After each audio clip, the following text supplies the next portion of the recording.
1907 8 அவர் சிறைக்கு போகிறார். 1907 ஆங்கிலேயர்கள் வஉசி கிட்ட வந்து, என்னங்க நீங்கள் 1000 ரூபாய் 2000 ரூபாய் செக்ரட்டரியாக கஷ்டப்பட்டுருக்கிறீங்க, 1 லட்சம் ரூபாய் நாங்கள் கொடுக்குறோம். எவ்வளோ?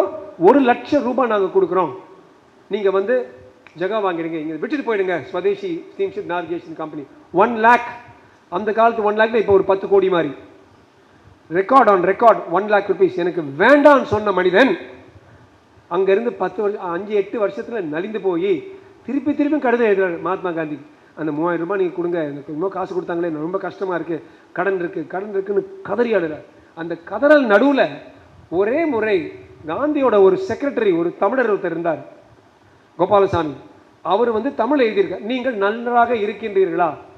இதை பார்த்த வஉசி பணத்தை மறந்துட்டு, ஆஹா நீங்கள் தமிழில் எழுதுறீங்களே, நான் வேணா உங்களுக்கு தமிழ் நூல்கள் 1-2 அனுப்பிச்சி விடவா, நான் உங்களுக்கு தமிழ் கற்றுக் கொடுக்க ஏற்பாடு செய்வான்னு கேட்குறாரு. அப்பேற்பட்ட மனிதன் வஉ சிதம்பரம் பிள்ளை. அந்த ஒரு லெட்டரில் காசை பற்றியே எழுதலை. Letter number 6 or 7. ஒவ்வொரு லெட்டரும் அப்படியே ரீப்ரொடியூஸ் பண்ணியிருக்காங்க. அந்த படித்தா கதறும், மனசு குமுறும். கடைசியாக 19 லெட்டர் எழுதி 1.5 வருஷத்துக்கு அப்புறம் மகாத்மா காந்தி 347 ரூபாவும் 12 பைசாவும் தான் கொடுத்தாரு. அந்த புக்கோட பேரே 347 rupees 12 paisa.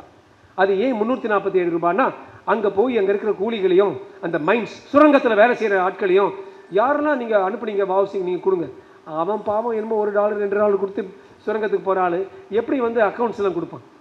அக்கௌண்ட்ஸ் கொடுத்த ஆட்கள் அது வந்து 347 ரூபாய்க்கு வந்துச்சு 12 பைசா.